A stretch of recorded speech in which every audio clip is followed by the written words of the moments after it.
Salve, salve galera amiga da comunidade batista no Pimentas. Estamos aqui para começar mais um painel de ministros. E como dito na semana passada, nós vamos continuar o tema aborto, que foi um tema muito amplo e não conseguimos fazer no primeiro em apenas um programa. Só que para o programa de hoje, nós temos convidado aqui o pastor Ailton e o ministro Marcelo.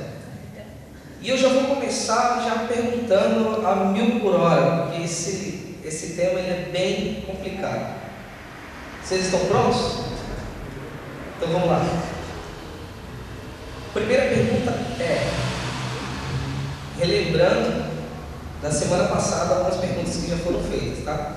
Olha só, o aborto de um acéfalo pode ser considerado pecado?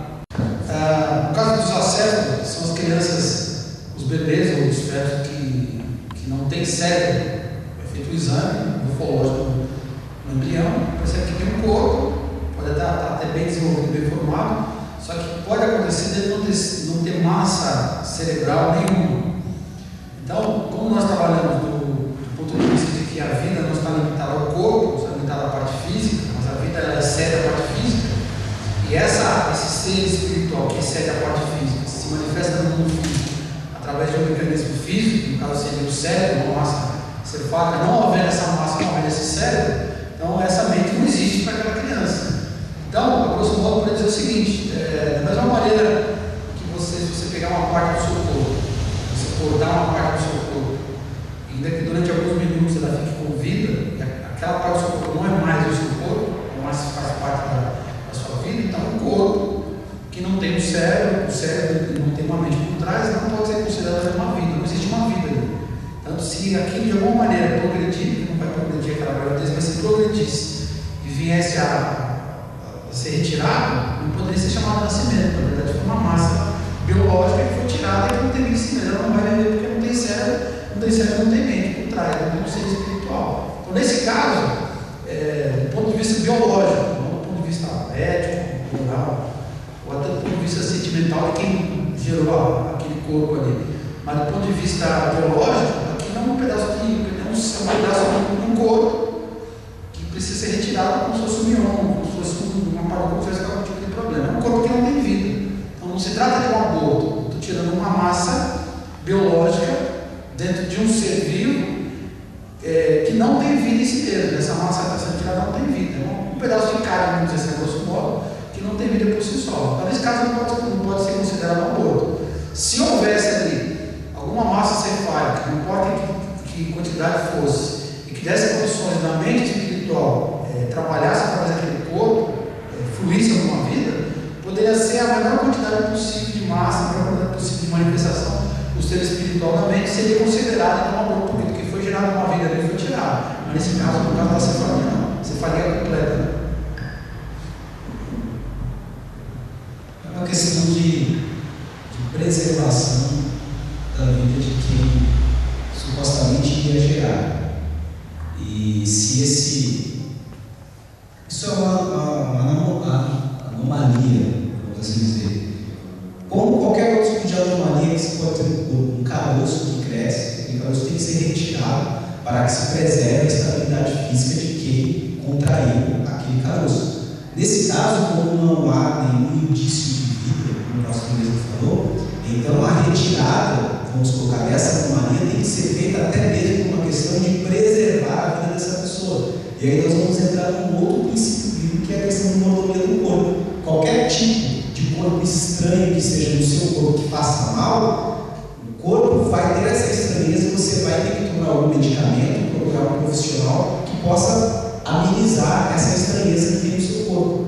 Então, se isso está prejudicando a saúde e não tem nenhum outro vínculo de vida com aquilo, então não há problema nenhum. Isso deve ser retirado sem nenhum problema, sem nenhum peso de consciência.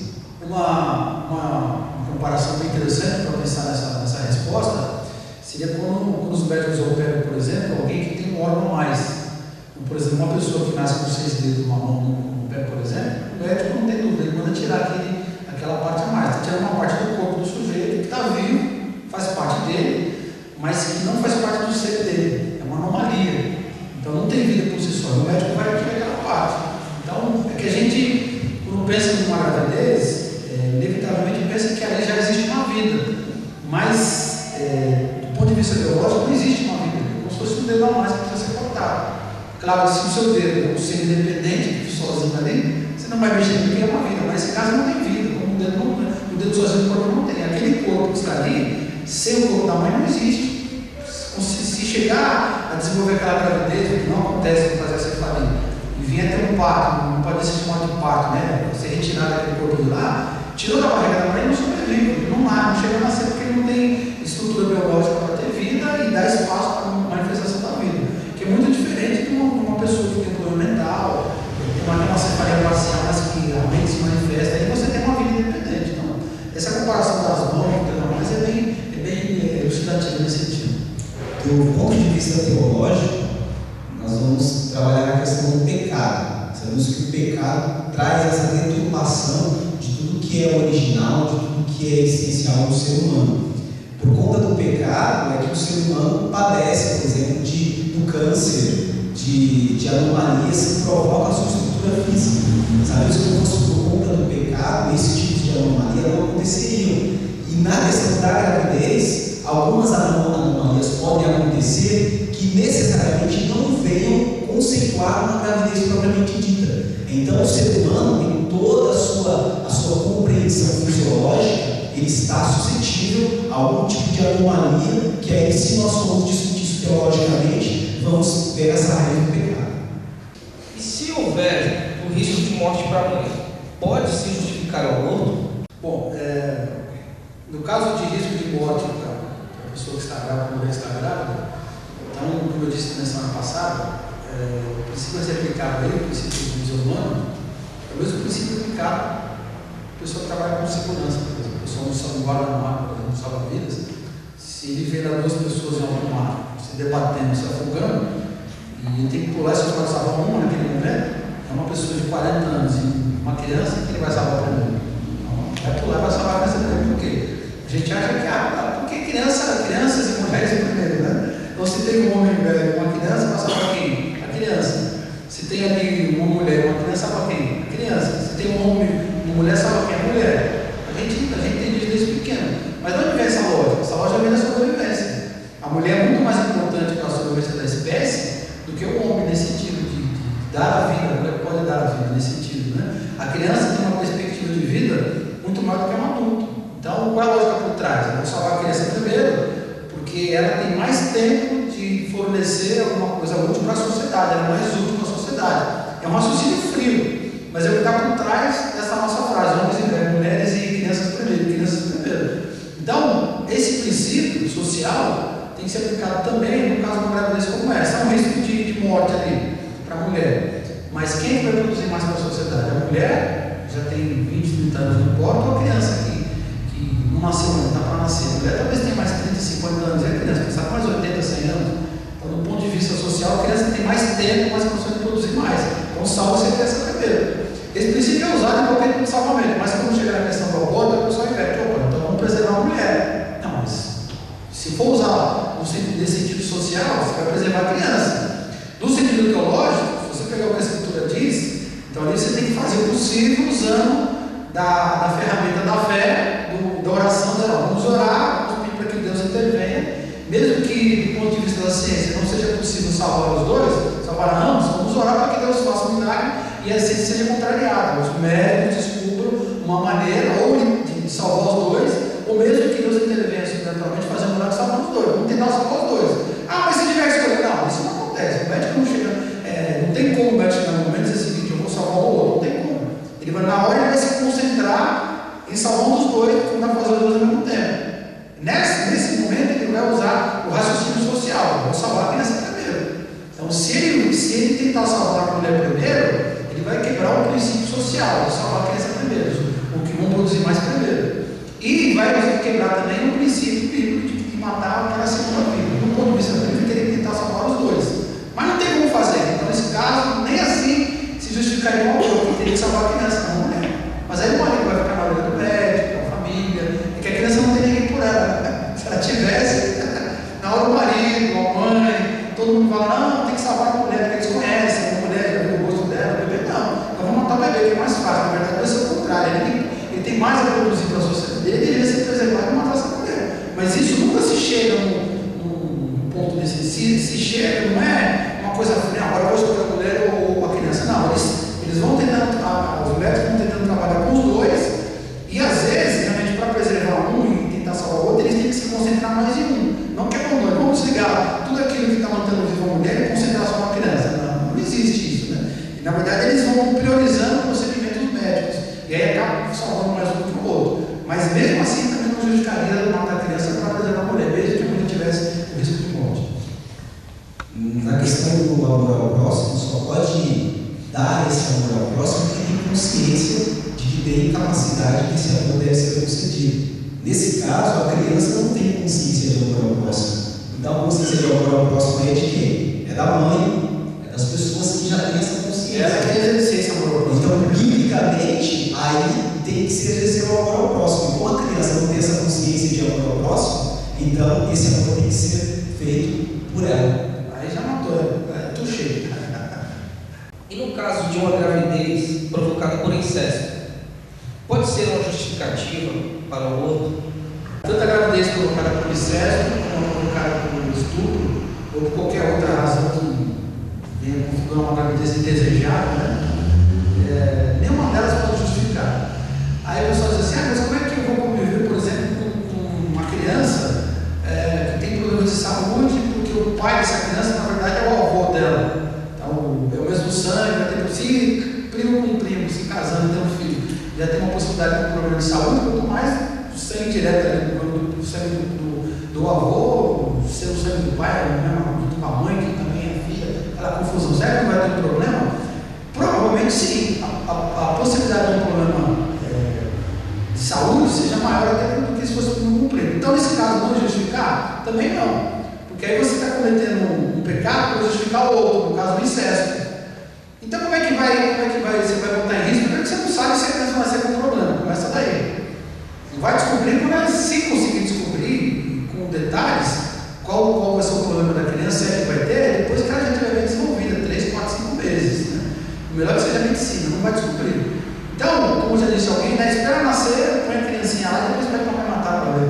Ó, essa criança aqui nasceu com um problema neurológico, tem muito problema de saúde, vão crescer, talvez não mande, mas está vivo, aqui ó, bonitinho, né, formadinho, mas acabou de nascer, só que ele é filho do seu pai. Vai dizer para a mãe, agora você pode matar, e a mãe não vai matar. Então por que vai matar na barriga? A barriga não pode matar e fora da barriga não? Então, na verdade, nesse caso não se justifica. Mas não vou conseguir viver com uma criança sabendo que o pai dela é avô dela, é o próprio pai. No caso, por exemplo, do estupro. Não consigo conviver com uma criança porque eu sei que ele foi com uma violência do homem que eu nem conheço. Então, não tem problema, deixa nascer a criança e passa a produção. Existe muita gente por aí querendo adotar uma criança, louco para ter. Conheço gente que daria um braço para poder ter um filho e não consegue ter. A medicina não consegue ajudar o problema, não resolve, ora e pede a Deus, entende, faz exames e não consegue ter um filho. Então, tem muita gente querendo ter filho. Deixa a criança nascer, já que você acha que não pode amar aquela criança. Se depois que nascer achar que ainda não consegue amar aquela criança, então dá para alguém, você vai fazer mal. Então, afinal, 9 meses não é tanto tempo assim, né? Então, na verdade, vai estar provando com a sua atitude de que é melhor do que aquele que agiu com uma atitude de falso amor para com ela. Se uma mulher é vítima de um estupro, uma violência do próprio pai, então ela não vai baixar no nível do pai que cometeu aquele crime contra ela, aquela maldade, aquela falta de amor. Pelo contrário, ela vai demonstrar que ela está no outro nível. E outro nível é de amor, ou seja, ela vai amar aquela criança de maneira que o seu violentador não amou. E depois vai dar aquela criança para ser adotada. Aliás, já tem um parênteses aí, né? Eu já vi alguns casos assim, gente que, por exemplo, está passando fome e tem filho pequeno em casa e o filho está passando fome. E depois, quando o jeito, ele pergunta, escuta, já que você não consegue criar essa criança vem passando fome, então, por que você não passa a criança para alguém? Deixa alguém que tem condições de cuidar disso. Não, é meu filho, minha filha, eu amo demais para deixar ficar longe de mim. Peraí, que amor é esse? Você tem condições de conseguir sustentar essa criança de forma adequada, dar o básico do básico? Não tem. Tem perspectiva de ter essa condição? Não tem. Então, que amor é esse? Na verdade, é o egoísmo. A pessoa está querendo ficar com aquela pessoa, aquela criança para si, pensando nela, na verdade, não na criança. Porque se eu amo de verdade, o que eu vou fazer? Eu vou pegar aquela criança e vou dar para alguém que possa dar o recurso que ela precisa. Se eu não posso dar, isso é falta de amor. Shalom. o sexo deixa de ser abençoado por Deus quando algumas pessoas fazem ou praticam de maneira deturpada? A Igreja de Cristo deixa de ser a Igreja de Cristo quando, como instituição, ela se corrompe? Não. Da mesma maneira, a vida ela nunca vai estar inferior a uma atitude conceptiva errada. Ou seja, se a concepção não foi da maneira natural que é aceitável psicologicamente, espiritualmente, no caso de incesto. Mas existe uma vida em questão aí. E a vida ela não está de maneira nenhuma inferior a uma decisão individual ou até mesmo coletiva, porque ela está acima. Então, da mesma maneira que o sexo não deixa de ser abençoado, mesmo quando as pessoas o praticam de maneira deturpada. E a igreja não deixa de ser a Igreja de Cristo, mesmo quando ela se corrompe como instituição. Então, essa questão está resolvida, não tem muito questionar. E tem a questão do perdão também. Se há o perdão vai trazer o arrependimento a quem cometeu o ato, e a pessoa que de alguma maneira se sentir magoada vai ser curada. Então, o perdão aí tem cura para ambas as pessoas. E se ambos estão curados através do perdão, essa criança não vai ter nenhum resquício do pecado que foi cometido anteriormente. Ministros, e do ponto de vista social, não é melhor ter uma criança a menos no mundo do que duas crianças em condições subhumanas, no caso a mãe e o bebê? Eu vi na internet um dia desse, o Bispo Macedo, da Igreja Universal, ele usando um raciocínio perto dessa pergunta aí que você fez, ele dizendo mais ou menos assim, que quando realmente há um problema social, que aquela família vai sofrer financeiramente, que não pode ter filho, ele diz que ele justificaria um pouco nesse caso. Mas é um absurdo dele, né? Mas enfim, está lá na internet para quem quiser ver. Como disse esses dias também, se Deus Malafaia, uma entrevista que eu assisti dele, ele disse o seguinte: é como se você estivesse dizendo o seguinte, pobre não pode ter filho. Então, se o cara é pobre, não tem onde cair morto, ele não pode ter filho. Bom, hoje em dia é até difícil não ter onde cair morto, né? Talvez ele não tenha o que a gente pensa como sendo sinônimo de prosperidade. Mas o que eu preciso para poder ter um filho? Talvez ele não possa pagar uma escola particular, mas o cara mora em São Paulo, será que ele não consegue dar uma creche para o filho dele, para poder trabalhar onde quer? Mas tem dificuldade, mas não é assim possível, né? Será que ele não consegue dar uma escola? Não, talvez não seja grande para o mundo, evidentemente, claro que não é. Mas será que então, por causa disso, ele está condenado a não ter filho? Será que ele não pode conseguir comida, ou emprego para ganhar pouco, botar o lasco em casa? Então, é melhor você ter uma criança menos que duas pessoas passando fome? Não, eu acho o contrário. Acho que tem que ter um planejamento familiar, tem que ter a previdência nesse caso, a informação está aberta para quem quiser. Até os mais ignorantes hoje têm acesso à informação. Então, hoje, engravida quem quer. O fato é esse. Se não houve violência sexual, engravida quem quiser. Ao contrário, não tem que ter gravidez, né? Então, se a pessoa sabe o que está acontecendo e ela pôs no mundo, agora tem que assumir os seus atos. Porque o ser humano tem a tendência de querer fugir da sua responsabilidade, né? Cria um problema, a hora que vem o BO, que fugir do BO passar para outro. Quem vai pagar essa pena? Quem vai responder por esse problema? Quem paga o BO? Depois é a criança? Não tem nada a ver com a história? Não. Você tem informação, mesmo assim você resolveu, não usou a informação de forma adequada, ou foi irresponsável pela informação, engravidou, agora assume. E se vai ter um mundo social, você tem que lutar para amenizar esse problema. Então não existe isso de que você vai evitar um problema social maior, você vai fazer um acordo. Não. Na verdade, eu acho que vai estar cumprindo o pecado das pessoas, no caso do pecado da irresponsabilidade, vai estar cumprindo esse pecado uma justificativa social. Isso não existe. Então, não adiciona esse tipo de raciocínio. E vindo de alguém que seja cristão, piorou. Não tem justificado. Aí é uma questão de controle de natalidade, né?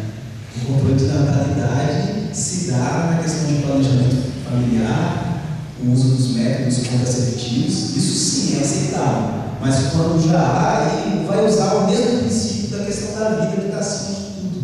A vida está acima de tudo. E como o pastor mesmo falou, tem como se você se programar hoje, as pessoas ficam abaixo da linha de pobreza, de uma situação bem ínfima. Isso hoje não acontece, as pessoas ficam relegadas ao ostracismo de ficar lá mendigando. Não, hoje as pessoas têm oportunidades. Hoje a pessoa que cata latinha, cata papelão, pode ter uma renda que seja interessante, e a partir de uma renda mínima que ele tenha, ele já pode ter uma uma ascensão financeira que, da mesma maneira que ele precisa ter um planejamento familiar, ele pode ter um planejamento, um plano de carreira. Ele não precisa ter um alto cargo para poder sustentar uma meia dúzia de filhos. Hoje isso não é necessário. E acredito que a questão da vida está acima de tudo. E não pode ter esse tipo de gravidez como um acidente de percurso que tem que ser corrigido. De maneira nenhuma. Todos nós, aí entra a questão da responsabilidade humana. Há implicações que nós temos que acabar com elas. Elas são o resto da vida. E você fugir delas não vai amenizar o fato de que algo ali tem que ser feito e ser preservado. Olha, existe também uma certa hipocrisia, especialmente no meio cristão, sobre esse assunto. Eu já vi essas histórias mais cabeludas envolvendo líderes cristãos importantes conhecidos, de filho, filha, que estava namorando, engravidou, e o líder da denominação foi lá e obrigou o moleque, a menina, a fazer um aborto para preservar o seu renome diante da denominação. Aí não sei dizer a barbaridade que é isso, de todos os pontos de vista. Mas na verdade é o seguinte: o moleque que está namorando, por exemplo, ele está lá com a namorada. Se ele é um cristão mais ou menos sério, ele está namorando com a menina, conhece a menina na igreja, eles frequentam o mesmo lugar, é evidente que ele nunca vai dizer assim: não, foi mulher da minha namorada. Claro que não, eles não pensam nisso, né? Então, normalmente, o que acontece? Quando alguma gravidez acontece dentro da igreja, é o seguinte: eu estou namorando com essa moça aqui, só que a gente quer levar um namoro sério, a gente sabe que Deus quer para nós, vamos esperar o casamento, e etc. E a gente não quer fazer besteira, mas acaba fazendo. E nisso de que não quero fazer, acaba fazendo, é onde vem a gravidez. Enquanto que um garoto, por exemplo, que não tem nenhuma influência cristã sobre a vida dele, não frequenta nenhuma comunidade cristã, seja que tipo for, esse camarada está bem livre. Então, por exemplo, se ele está namorando, ele sabe que ele vai ter uma vida sexual ativa, a menina sabe que vai ter uma vida sexual ativa, então ela já se precave, já toma seus cuidados, ela pode levar uma camiseta dentro da carteira. Já o moleque da igreja, não, ele está naquela, vamos dizer, uma inocência, pós-paraíso, né? Eu não vou fazer nada, a gente não vai engravidar, a gente não vai fazer nada. Mas a hora que a coisa aperta lá, o cara perde o controle. E aí que vem a hipocrisia. Então, eu lembro de uma vez na igreja, não faz muito tempo isso. E aí eu perguntei para os meninos, né? Quantos de vocês têm camisinha na carteira? Todo mundo assim, né? E eu sabia que alguns deles tinham camisinha na carteira, né? Eu falei: por que você tem que cuidar dessa hipocrisia? Eu sei que vocês levam camisinha na carteira, mas a gente não está nem namorando. Namorando já está pensando o que pode acontecer. Na verdade, vocês estão sendo honestos com vocês mesmos. Então, o conselho que eu posso me controlar? Beleza, eu não posso, eu tenho que ser no mínimo responsável. Já que eu vou fazer uma besteira e está acima de mim, quer dizer, eu perdi o controle por culpa minha mesmo, então pelo menos eu ser responsável, né? Agora eu vejo depois de uma irresponsabilidade, de uma burrice, fazer outra burrice que querer fazer um acordo. Aí não justifica, né? Ainda mais com a burrice dos pais que estiverem da igreja. Então é um absurdo um pai e uma mãe cristã chegar para o filho e falar: ó, eu sou cristão, eu sou líder da igreja, você não vai me dar essa vergonha, eu quero passar esse carão, você vai botar essa criança, que eu não fiz filho do mundo para ser pai de pastor, não. Por conta de um cargo, uma posição no renome, não. Aí põe fora o cargo, o renome. Portanto, eu vou pôr o filho, o bem-estar do filho, né? Vou obrigar agora a fazer uma besteira em nome da minha, do meu nome diante da igreja? Que isso, então? Outra questão é que não pode se esquecer quais são as implicações do sexo. Além da questão do prazer, existe a gravidez. Então, tem que haver a consciência de que essas implicações, por mais que você consiga, de certa maneira, abolir uma e valer-se só da outra, no caso do prazer, a questão da gravidez, por mais que haja os métodos contraceptivos, ela pode ocorrer. Então, é uma questão de responsabilidade e consciência. Então, saber que é preciso haver um ambiente espiritual e um ambiente psicológico para que uma criança tenha um bom desenvolvimento. Então, já que você se sente preparado para a prática do sexo, então se prepare também para a prática de uma estrutura familiar, onde você possa oferecer para essa criança uma estrutura da qual você também vai usufruir sem precisar se valer de um lado, de um certo ponto de vista criminoso, para poder trazer de novo uma integridade que você valoriza só para você de uma maneira, assim, vamos dizer, individual. Os abortos clandestinos, com suas consequências terríveis, não justificaria a legalização da prática? Os abortos clandestinos que existem no Brasil, em primeiro lugar, que eles não são desconhecidos, né? Todo mundo sabe que tem clínica clandestina, e se não tivesse clínica clandestina nenhuma, o pessoal ia fazer em casa. No caso do Cresci, por exemplo, eu vi as mulheres cometendo vários abortos em casa sem precisar ir para clínica nenhuma. Então, se existe, a gente sabe disso. Nesse caso, já é uma questão até de saúde pública. pública, porque existe informação, as meninas que têm o direito ao sexo assim quanto os meninos, elas têm uma responsabilidade a mais, né? Porque se os dois estão tendo relação sexual e existe responsabilidade nisso, quando engravida, na verdade, normalmente o moleque dá ali no pico e a menina fica sozinha com o bebê na mão e com o bebezinho no colo. Ela que vai cuidar depois, ele toca a vida, vai estudar, vai trabalhar, e ela não, às vezes o plano tem que ser interrompido, vai parar a faculdade, aqueles sonhos de adolescência que não vai poder chutar o pau da máquina, aqueles sonhos que agora a vida vai ser fralda e leite fora do lugar do lugar. Quando os dois se casam ainda, meio que se divide a responsabilidade, mas pelo menos a metade dos casos de gravidez e dos casamentos, os casais não se casam. Então, a menina que tem essa responsabilidade, então ela precisa desse bom senso de se precaver e tomar um certo cuidado para depois não se arrepender e cair na mão de uma mulher, uma desejeira, que não vai um chá para ela tomar, ou de uma amiga que curiosa dar um remédio para ela tomar, porque não tem um número aqui comigo agora, mas o número de pessoas, de mulheres, que vão fazer um aborto e acabam morrendo é uma coisa assim absurda. Talvez perca só o número de motoboys que acontece em São Paulo, né, por dia, mas é um número absurdo, já é um caso de saúde pública. Então, esse é um problema social que tem que ser resolvido pelas autoridades competentes. Mas mesmo assim também não justifica um aborto. Vamos legalizar para que as meninas não caiam na mão de carniceiros, né, de açougueiros. Não, se você legalizar, aí então que os casos clandestinos eles vão vir à tona, vai ter essa questão da saúde pública, talvez seja amenizada, mas mesmo assim, por causa da pressão da sociedade, da família, mesmo assim vai continuar tendo um monte de aborto clandestino. Tem pais que vão fazer uma pressão tão grande, tem meninas que vão ficar com tanto medo dos pais, que vai continuar tomando lá o remédio em casa, um chazinho lá da benzedeira, porque não vai querer ir no hospital, porque o pai vai descobrir. Então não vai resolver o problema por completo, vai amenizar muito, por questão de saúde, só de vai amenizar muito, mas não justifica a questão do aborto. É uma questão, em termos de responsabilidade do Estado, essa questão. E eu sou totalmente a favor da legalização, uma vez que nós não devemos ter a consciência de que é uma questão que não abrange somente ao âmbito cristão, âmbito evangélico, mas toda uma questão de um Estado laico. Então, até para a questão, que é um processo cirúrgico. Então, todo processo cirúrgico tem que ter toda a esterilização, toda a higienização necessária para que ele se dê com sucesso. Mas a questão da consciência do crente ela tem que ser muito limitada em relação ao aborto. Legalizar ou não é algo do qual o crente vai se valer. Então, eu creio que tem que haver a legalização na questão dessa prevenção, dessa questão da saúde, mas isso não vai fazer com que o crente se sinta mais à vontade porque está legalizado. Lembrando que há tantas coisas que o Estado ele diz que é legal, mas nós entendemos que não é. E nem por isso, porque o Estado legalizou, diz que é legal, é que nós vamos ceder a isso. Por exemplo disso são os jogos, a loteria, por exemplo. É legalizado, não tem problema nenhum, você não vai ser preso, não vai ser acusado, nem sequer de contravenção por ter pegado o seu canhotinho, mas nós entendemos que biblicamente não é uma prática cristã. Da mesma maneira que o aborto sendo legalizado vai trazer essa questão de saúde pública, vai melhorar sim, mas a condição do crente, uma vez que ele fez essa escolha por Cristo, ela tem que se manter firme. Vou estar finalizando com uma pergunta razoável para vocês. Existe algum caso em que o aborto é aceitável? Bom, tem um aborto espontâneo que esse tem que ser aceito, né?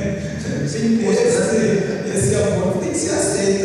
E é uma maneira defensiva do próprio organismo, porque quando há esse aborto espontâneo, o próprio organismo já entende que é uma substância estranha. Então é algo que o corpo já está condicionado a eliminar. Então aí não tem nenhum problema. Eu acredito na questão, numa questão ética, e aí vai se valer mais da questão do Estado laico, você pode se valer da opinião de um profissional, por exemplo, um médico. De repente o médico vai dizer, esse tipo de gravidez ele vai trazer sérios problemas. Nós temos exemplo de mulheres que elas têm um problema, há um tipo de célula no organismo que elas não permitem que o feto se desenvolva. Eu não lembro exatamente qual é o problema.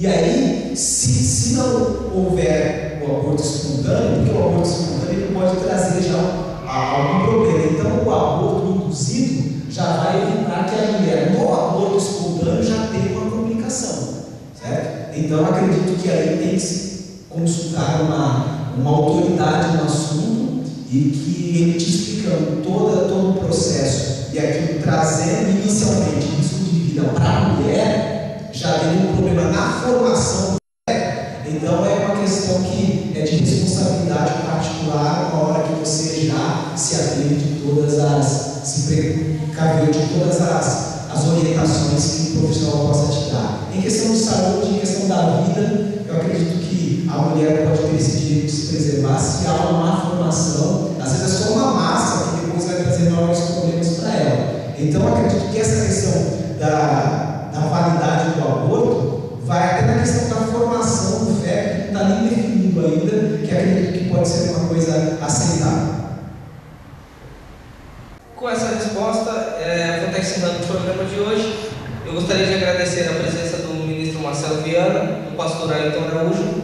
Lembrando que você pode estar acompanhando o nosso programa pela Comunidade Batista 1 no YouTube, programa Painel de Ministros. Você pode estar mandando também sua sugestão, suas críticas e elogios através do mktcbp@hotmail.com. Até a próxima.